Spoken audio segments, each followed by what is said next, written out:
देखो बेटा, हम पढ़ रहे हैं, आपको पता ही होगा, BHDC 132 की क्लास चल रही है ये। ठीक है, अब इसके अंतर्गत हम यूनिट 2 पढ़ेंगे, जिसका नाम है रीति काव्य का स्वरूप और विकास। एक बच्चा आया है, ले लेते हैं उसको।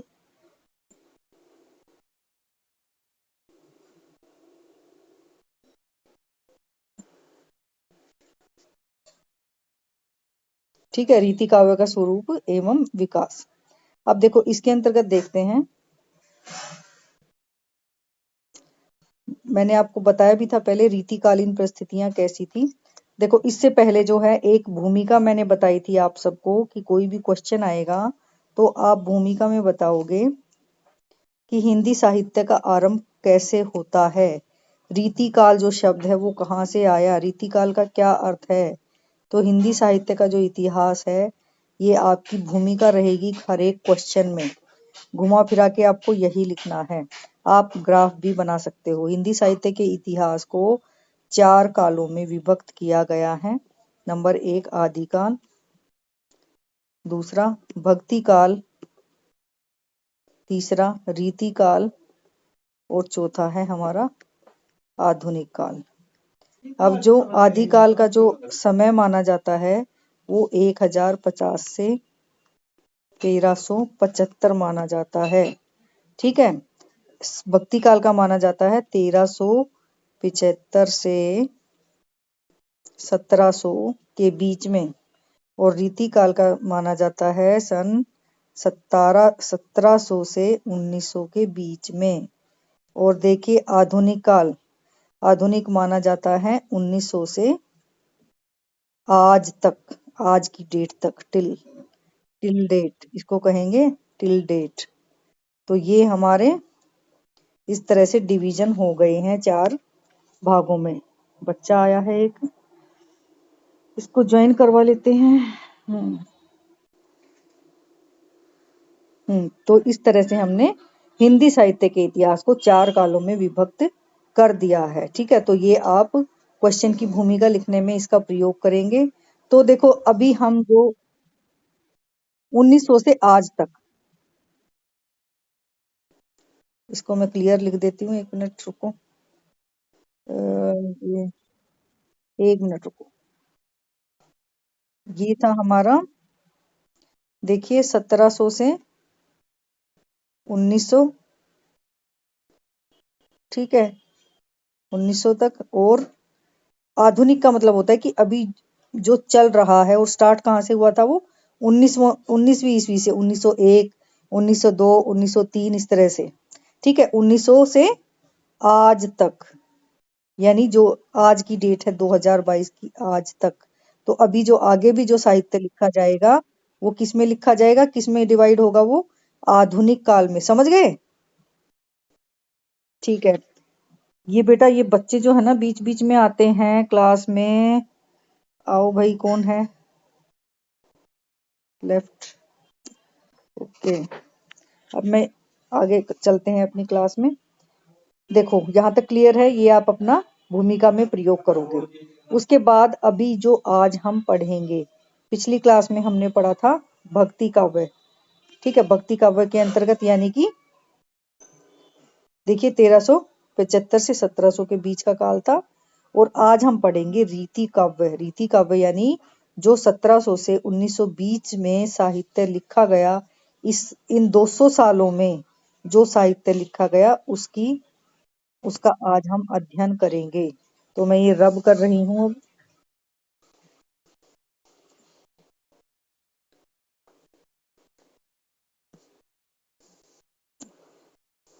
हम्म इसको रब कर रही हूँ। आगे चलते हैं बेटा फटाफट से।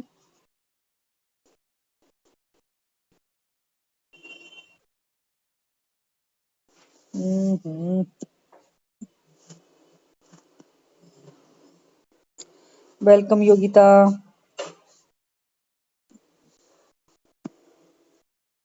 देखो बेटा, सबसे पहले आती हैं परिस्थितियां।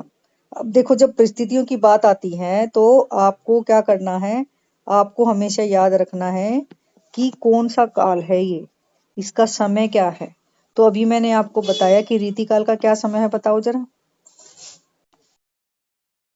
बताओ। 1700 से 1900। ठीक है, अब 1700 याद सोचो, 1701, 1710, 1720 में क्या समाज ऐसा ही था? क्या ट्रांसपोर्ट के साधन ऐसे थे? क्या जो है प्रधानमंत्री था? क्या डेमोक्रेसी या लोकतंत्र था? क्या जो है मॉडर्नाइजेशन था? जैसा आज हम देखते हैं सबके पास जो है फोन है, रेडियो है, टीवी है। क्या ये सारी चीजें थी? धर्म की क्या स्थिति थी? जो आज धर्म की स्थिति है, क्या वैसी ही स्थिति थी? ठीक है, सामाजिक स्थिति क्या थी? आज जो है समाज में हर दूसरे व्यक्ति के पास जो है, क्या कहेंगे कि कोई भी व्यक्ति जो है कोई खस्ता हालत में नहीं है या गरीब हालत में नहीं है। तो उस समय पे जो है, हाँ, मत हाँ, सबकी जो है एक तरह से बेसिक जो नीड है वो कंप्लीट हो ही जाती हैं। ठीक है, क्या इतने रोजगार थे, क्या इतने एम्प्लॉयमेंट थे उस टाइम पे? या सोचो, अपनी अपनी तरफ से सोचो कि क्या 1700 से 1900 के बीच में ये सारी चीजें थी? तो आप क्या जवाब पाओगे, बताओ। हेलो पूनम। एक बच्चा और आ गया क्लास में। ठीक है, नहीं थी। तो अब हम इन्हीं चीजों को देखते हुए, अब हम जो हमारे सामने जो परिस्थितियां हैं, देखो, रीतिकाल की परिस्थितियों के ऊपर क्वेश्चन नहीं आएगा। क्वेश्चन यहाँ से बनेगा रीतिकाल का अर्थ क्या है, या रीतिकाल शब्द का अर्थ बताते हुए उसकी प्रवृत्तियों के बारे में बताए। ठीक है, या विशेषताओं के बारे में, प्रवृत्तियां विशेषताएं एक ही बात है। ठीक है, तो आपको लिखना क्या है, आपको केवल विशेषताओं से ही प्रारंभ नहीं करना है। आपको स्टार्टिंग में बताओगे कि हिंदी साहित्य के इतिहास को 4 कालों में विभक्त किया गया है, और रीतिकाल जो है दूसरा काल है, उसका समय सीमा ये मानी गई है। और रीतिकाल की परिस्थितियों का थोड़ा सा वर्णन दे दोगे कि रीतिकाल में जो परिस्थितियां थे वह आज जैसी नहीं थी। राजनीतिक परिस्थितियां, यानी कि राजाओं का शासन होता था। जो पूरा जो देश है वो छोटे छोटे राज्यों में बटा हुआ था। राजा जो है शासन करते थे, और जो प्रजा है उसका जो है क्या कहेंगे कि उसका जो हालत जो है उसकी, उसकी जो हालत थी इकोनॉमिकली, या ये कहें कि ठीक नहीं थी। ठीक है, राजा जो है वह राज दरबार में रहता था और विलासिता का जीवन जीता था। ठीक है, विलासिता का जीवन जीता था, जबकि जो दूसरी तरफ जो प्रजा थी वो, उसकी हालत ठीक नहीं थी। वह जो गरीब थी, ठीक है, उसको ऋण चुकाना पड़ता था, किसानों को ऋण चुकाना पड़ता था। तो इस तरह का आप बता देंगे। सामाजिक स्थिति में भी, राजनीतिक स्थिति में बताएंगे राजा विलासितापूर्ण जीवन व्यतीत करते थे, सामाजिक में बताएंगे कि प्रजा की स्थिति कैसी थी, और धार्मिक सांस्कृतिक परिस्थिति में बताएंगे कि जो धर्म है, अनेक धर्म प्रचलित थे और आपस में भेदभाव था। सांस्कृतिक में बताएंगे सबकी जो अनेक धर्म प्रचलित थे, उन सबकी अपनी अलग अलग संस्कृति थी, और अलग अलग अलग वो संस्कृति को मानते थे। ये आप सब इसमें रीतिकाल की परिस्थितियों में 6 से 7 लाइनों में बताते हुए आगे चलेंगे। नेक्स्ट है रीति। रीति का है, मैंने आपको पहली क्लास में बताया था कि रीति शब्द की व्याख्या क्या है, यानी रीति शब्द किसको बोलते हैं, रीति बोलते किसको हैं। मैंने आपको बताया था रीति का मतलब होता है परंपरा। ठीक है, और क्या था बताओ, पद्धति। जो सबसे सटीक वर्ड है इसके लिए वो है ये पद्धति। पद्धति का मतलब होता है मेथड। इंग्लिश में बोले तो मेथड मीन्स कि भाई मेरी ये पद्धति है कि मैं देखो पीडीएफ से आपको ऐसे पढ़ा रही हूँ। तो यहाँ पर इस काव्य में, इस काल में, यानी 1700 से 1900 के बीच में जो साहित्य लिखा गया उसकी एक पद्धति थी। क्या पद्धति थी वो? उस पद्धति को ही रीति शब्द से जोड़ा गया। रीति का मतलब है परंपरा, पद्धति, इसीलिए इसको रीति काव्य बोला गया, इसीलिए इसके साथ रीति शब्द आया है। इस काल के साथ इसीलिए रीति काल आया है। अगर हम कहें तो कि रीतिकाल का नाम रीतिकाल क्यों है। ठीक है, तो रीतिकाल का नाम रीतिकाल इसलिए है क्योंकि इस काल में जो साहित्य रचा गया वो एक पद्धति पर लिखा गया, एक विशेष पद्धति पर। और वो विशेष पद्धति थी, उसका हम अभी जिक्र करेंगे कि वो विशेष पद्धति क्या थी। यहाँ तक क्लियर है? तो आगे बढ़ूं मैं, बताइए जल्दी से।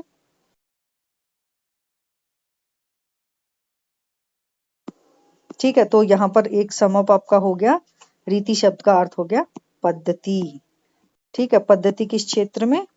साहित्य के क्षेत्र में, काव्य के क्षेत्र में। अब रीति काव्य से तात्पर्य, रीति काव्य से तात्पर्य उस काव्य से है जिसमें एक विशेष पद्धति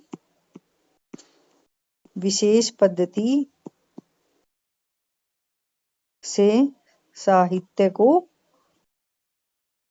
रचा गया या साहित्य में रचना हुई। साहित्य में जो भी रचनाएं की गई वो एक विशेष पद्धति को ध्यान में रखकर की गई। आप अपने शब्दों में लिखेंगे। रीति शब्द की व्याख्या हो गई, रीति काव्य का तात्पर्य हो गया। अब हम करेंगे रीति काव्य के प्रमुख भेद। देखिए,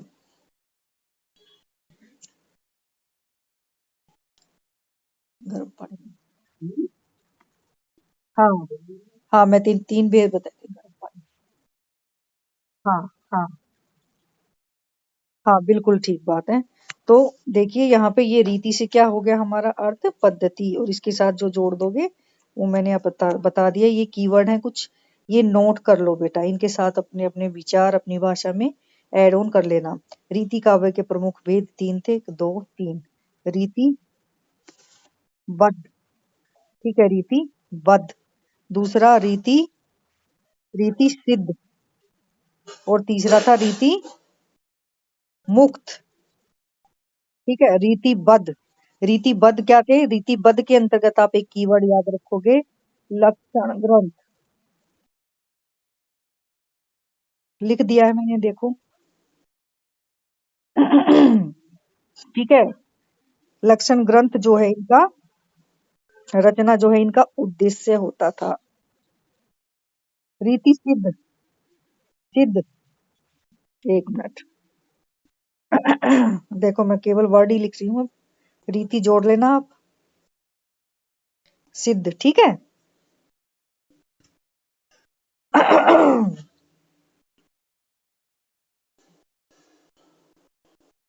तो इन, देखो, इन दोनों में ही कहीं ना कहीं लक्षण ग्रंथ पर जो है ज्यादा फोकस रहा है, केंद्र रहा है। केंद्र जो है लक्षण ग्रंथों पर रहा है। अब लक्षण ग्रंथ क्या थे? देखिए, लक्षण, लक्षण का मतलब होता है कि लक्षण दिखाई देना, सिम्टम्स दिखाई देना, है ना? मोटी भाषा में यही होता है ना। तो यहाँ पर कौन से लक्षणों की बात हो रही है? देखो, मैं आगे चलती हूँ थोड़ा सा। देखो, यहाँ पर किन लक्षणों की बात हो रही है? जिन काव्यों में अलंकार, छंद, शब्द शक्ति, ठीक है, इनका प्रयोग होता था। अलंकार, छंद, शब्द शक्ति, रस, ठीक है, इन सब का प्रयोग होता था जिनमें, उनको लक्षण ग्रंथ बोला जाता था। यानी जो रीतिबद्ध और रीति सिद्ध कवि थे, वो जो है उनके काव्य में हमें लक्षण ग्रंथों की परंपरा देखने को मिलती है। अब ये जो लक्षण ग्रंथ थी, ये परंपरा कहाँ से आई थी?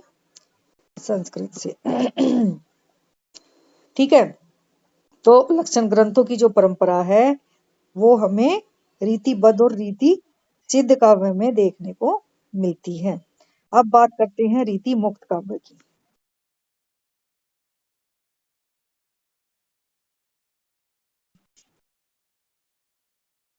अब हम बात करते हैं रीति मुक्त। देखो, जैसा कि शब्द से ही है स्पष्ट हो रहा है, रीति मुक्त। ठीक है, तीसरा हमारा था रीति मुक्त, यानी कि जो रस, अलंकार, यानी ये जो लक्षण ग्रंथ थे ना, इसको फॉलो नहीं किया जाता था। ठीक है, रस, अलंकार, छंद, शब्द शक्ति, इनको ध्यान में रखकर रचना नहीं की जाती थी। उस काव्य को रीति मुक्त काव्य कहा गया। यानी यहाँ पर भाव जो है, कवि के भाव ज्यादा केंद्र में रहते थे। कवि को अपने भाव व्यक्त करने होते थे, जबकि जो अन्य दो काव्य थे, रीतिबद्ध और रीति सिद्ध, उनमें जो है कवि अपने भाव तो व्यक्त करता था, लेकिन उसका रहता था केंद्र बिंदु, क्या रहता था उसका? कि मुझे जो है ज्यादा से ज्यादा रस, अलंकार, छंद, शब्द शक्ति, ये चार वर्ड नोट कर लो बेटा, शब्द शक्ति इनका प्रयोग करना ही करना है। बद के लिए भी रीति सिद्ध के लिए भी, दोनों ही ये सोचते थे कि हम भाव तो व्यक्त कर रहे हैं लेकिन भाव से भी पहले हम ये चीज व्यक्त करें, काव्य में सेकंड नंबर भाव को। ये समझ गए मेरे को? ये पहले बताओ, रीति बद और रीति सिद्ध। रीति रीति हाँ हाँ, वो जा रही हूँ, उसी वहीं पे जाऊंगी।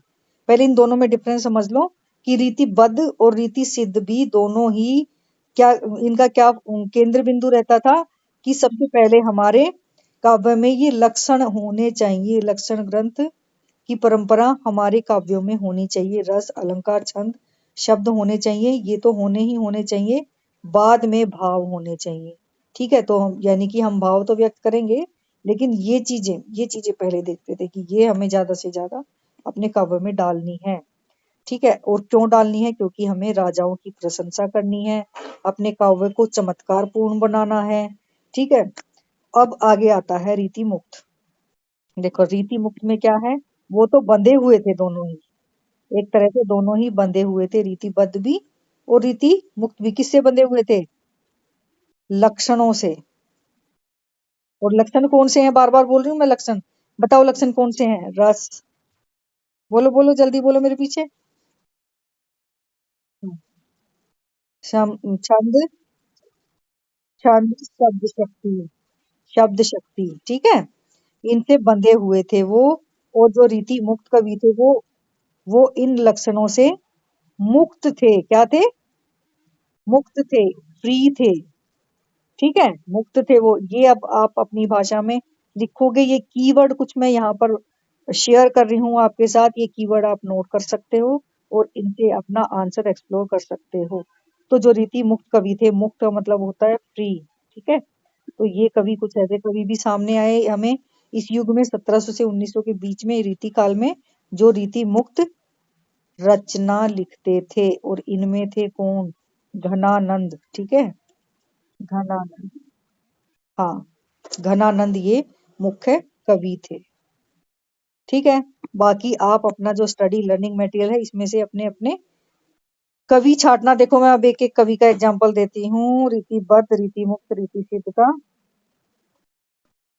चलो आगे चलते हैं। देखो मैंने उस दिन भी बता दिया था आपको, परिस्थितियां हो गई हमारी, परिस्थितियां कर लोगे आराम से। एंड ये देखो रीति शब्द की व्याख्या हो गई हमारी। देखो ये चार ये की पॉइंट कहाँ है, ये रे रीति काव्य से तात्पर्य रस अलंकार छंद शब्द शक्ति।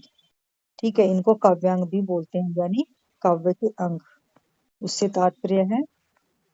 नेक्स्ट है हमारा, देखिए ये रीति काव्य के प्रमुख भेद आ गए, रीतिबद्ध आ गया।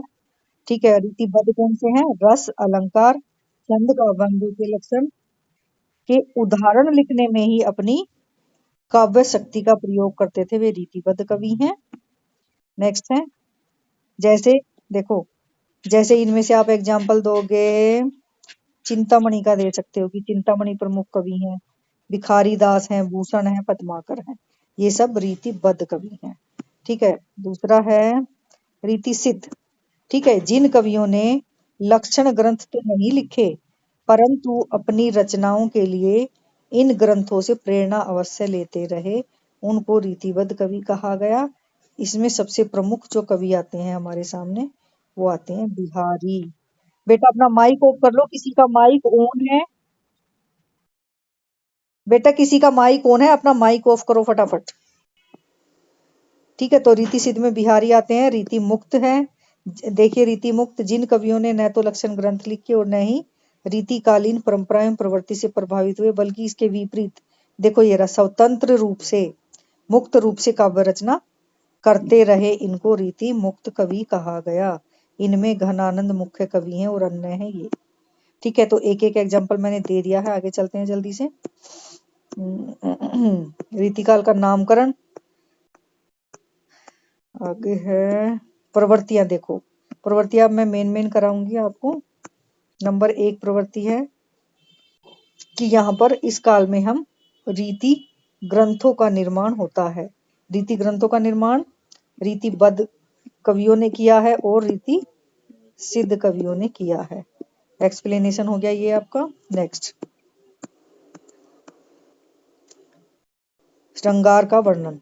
देखो इस काल में जो विषय था दूसरा है ये हमारा श्रृंगार होता था, जो मेन विषय जो होता था ना श्रृंगार होता था, मैंने बताया क्योंकि जो राजा के यहाँ पर कवि रहते थे, ठीक है, और उनका काम होता था राजा की प्रशंसा करना, राजा की वीरता का वर्णन करना। मैंने बताया राजा जो है विलासिता पूर्ण जीवन जीता था, लग्जरियस लाइफ जीता था। अब लग्जरियस लाइफ में बहुत सारी वस्तुएं आ जाती हैं, तो उनमें एक जो है क्या कहेंगे कि एक जो विलासिता की वस्तु को माना जाता है वो नारी को, सॉरी, वो नारी को भी विलासिता की वस्तु उस समय पे माना जाता था। तो इसलिए यहाँ पर नारी के श्रृंगार का वर्णन हुआ है, समझ रहे हो? ठीक है, श्रृंगार वर्णन एक्सप्लेन कर दोगे?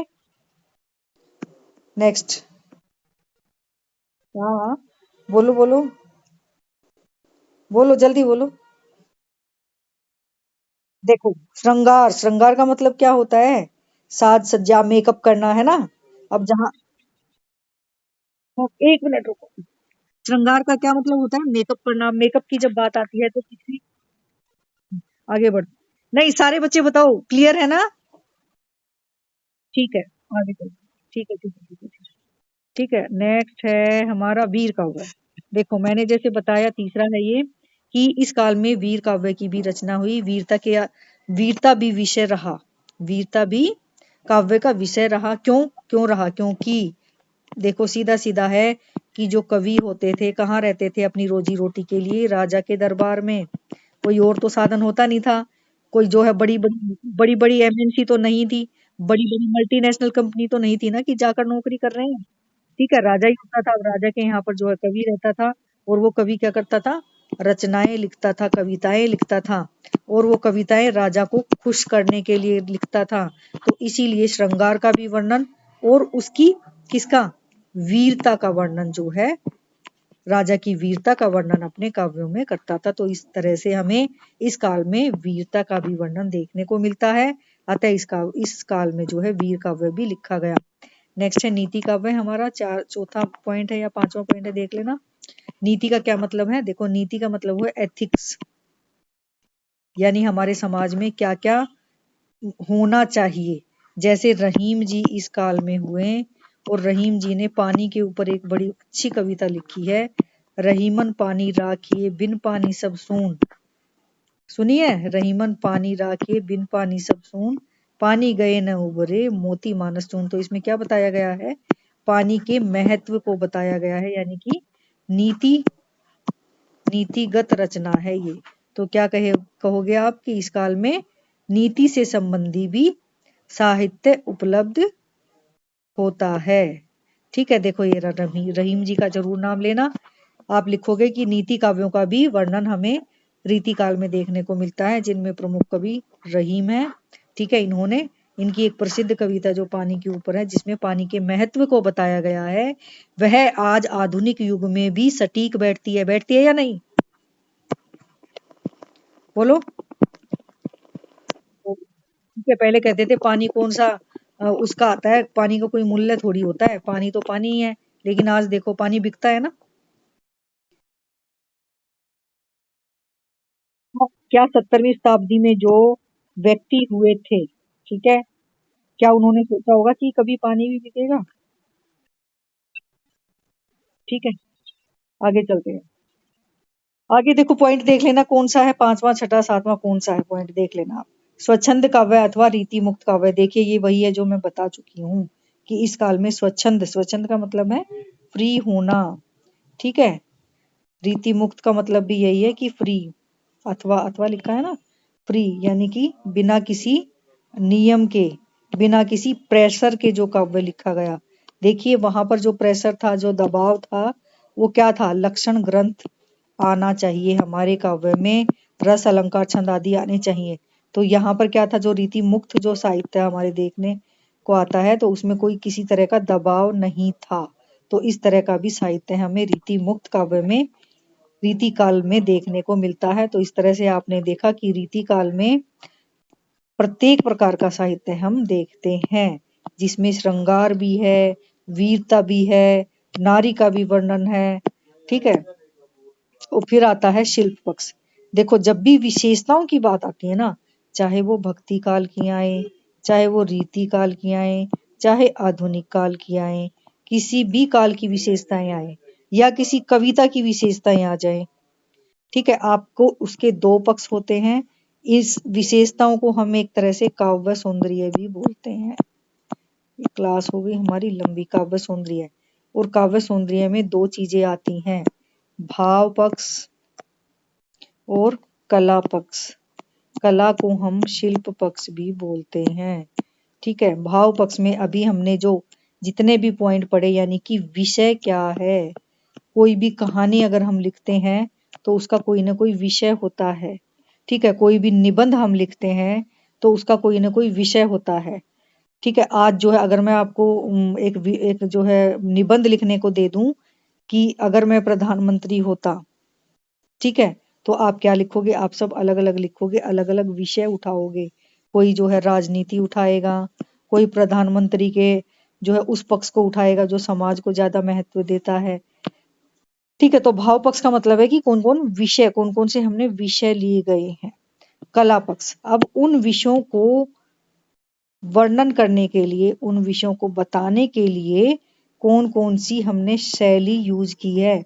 देखिए, कला या शिल्प का मतलब होता है स्टाइल। स्टाइल, ठीक है। तो अभी जो है मैं बोलूं आपको कि चलो बच्चों, एक जो है अभी कौन सा महीना चल रहा है, चलो अभी कौन सा फेस्टिवल गया, दिवाली का फेस्टिवल गया है। ठीक है, तो मैं बोलूं आपको कि चलो दिवाली पे जो है मुझे जो है एक पेज लिख के दिखा दो मुझे। ठीक है, तो आप सबके जो है अपने अलग अलग विचार होंगे। तो हमारा विषय क्या हो गया, दिवाली। ठीक है, अब दिवाली में भी सब बच्चे अलग अलग विषय ले सकते हैं। या आपका प्यारा फेस्टिवल, अगर मैं कहूँ कि आपका जो है सबसे अच्छा फेस्टिवल कौन सा है, इस पर जो है आप अपने बताइए विचार। तो हमारा जो विषय हो गया वो हो गया हमारा जो है फेवरेट जो फेस्टिवल है वो। ठीक है, अब उस फेवरेट फेस्टिवल के बारे में आप जो है जिस भाषा का प्रयोग करोगे, कौन सी भाषा में लिख रहे हो, भाषा में भी फिर शब्द कौन से हैं, कौन से मतलब किस भाषा से शब्द लिए गए हैं। जरूरी नहीं है कि अगर हम हिंदी में लिख रहे हैं तो सारे शब्द हिंदी के ही हों, उर्दू के भी हो सकते हैं, फारसी के भी हो सकते हैं, तुर्की भाषा के भी हो सकते हैं। ठीक है, अन्य भाषा के भी हो सकते हैं, अंग्रेजी के भी शब्द होते हैं। आजकल तो हम देखते हैं कि जो हिंदी हम देखते हैं उसमें अनेक जो शब्द हैं वो अंग्रेजी के होते हैं। तो भाषा में क्या आ जाएगा, शब्द कौन कौन से हैं। उसके बाद है भाषा के बाद अलंकार। आपने क्या अलंकार प्रयोग किया है, तो अलंकारों का प्रयोग भी कहीं ना कहीं स्वतः ही स्वाभाविक रूप से हम करते चलते हैं। जैसे अलंकार, बिल्कुल सिंपल से एग्जांपल बताऊं मैं आपको, धीरे धीरे। ठीक है, तो यहाँ पर ध की आवृत्ति बार बार हुई है, किसी वर्ड में या किसी सेंटेंस में आप इसका यूज करोगे तो वो अलंकार आ जाएगा आप में। तो ये क्या है, शिल्प पक्ष या कला पक्ष। अपने विषय को हम किस स्टाइल में व्यक्त करते हैं वो होता है हमारा शिल्प पक्ष। और शिल्प पक्ष में क्या चीजें आती हैं ये मैं बता रही हूँ अब आपको। देखो जल्दी से, आपके जो SLM है उसके अकॉर्डिंग देखिए, सबसे पहले आती है भाषा, जो मैं बता चुकी हूँ। ठीक है, यहाँ पर रीतिकाल में ब्रज भाषा का प्रयोग हुआ है। ठीक है, नेक्स्ट है आपकी छंद। देखिए, छंदों का सभी कवियों ने प्रयोग किया है। कवि सवैया, ये जो है दोहा हो गया, सवैया हो गया, चौपाई इसमें है, बरवे रोला आदि छंदों का प्रयोग किया गया है।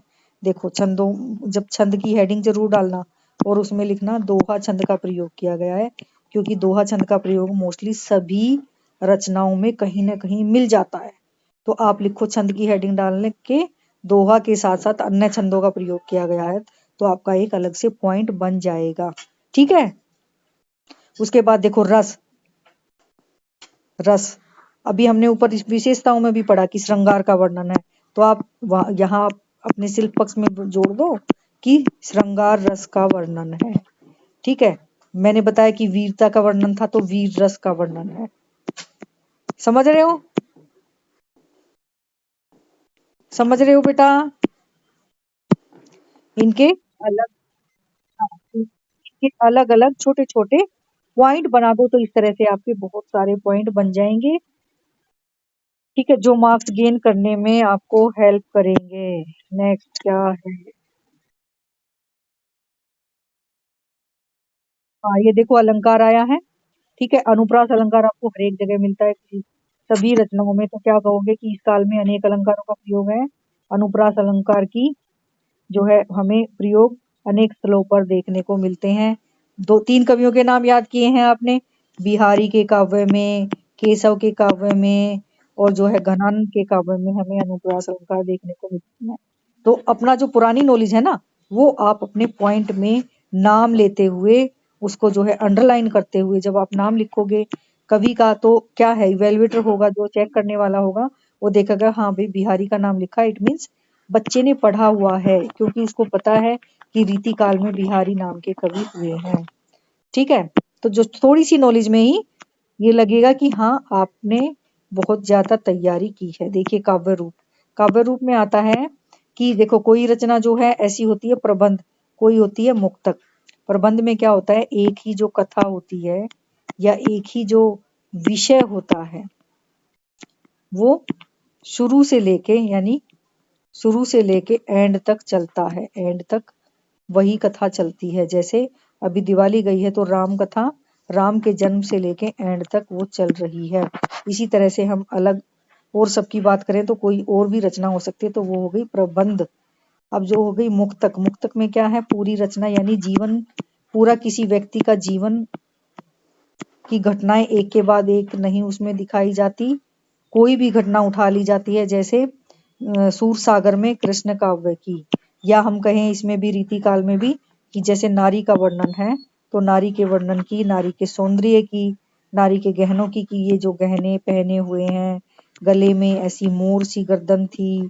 तो जरूरी नहीं है ऐसा वर्णन करने के लिए किसी व्यक्ति का या किसी नारी का नाम लिया जाए, तो ये हो जाएगा मुक्तक। ठीक है, तो आप लिखेंगे इसमें काव्य रूप में रीति काल में जो काव्य रूपों का प्रयोग हुआ वह प्रबंध और मुक्तक दोनों ही रूपों में हुआ है। भक्ति काल से क्वेश्चन आता है तो वहां भी यही लिखोगे, क्योंकि इतना बड़ा साहित्य है, प्रबंध और मुक्तक सभी का प्रयोग यहाँ पर हुआ है। और एक नया प्रयोग जो रीति काल में हुआ है वह है सतसई, सतसई परंपरा। सतसई होता है 700 दोहे की रचना।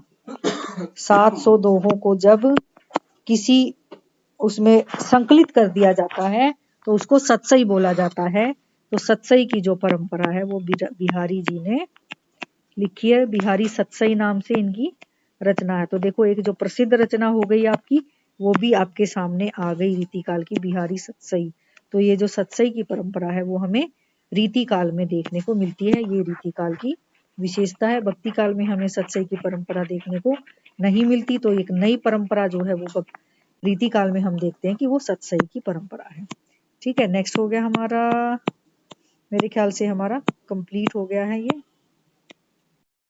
देखो आगे प्रमुख कवि दे रखा है, आपके में प्रमुख कवि नहीं आएंगे, बस इनके बारे में थोड़ी सी नॉलेज होनी चाहिए कि कौन सा कवि कौन से, जो मैंने विभाजन किया ना कि रीति बद्ध, रीति सिद्ध और रीति मुक्त, इसमें यही दिया हुआ है कि ये कौन से उसके रीति कौन से भेद के कवि हैं। ठीक है, तो वो मैं आपको बता चुकी हूँ।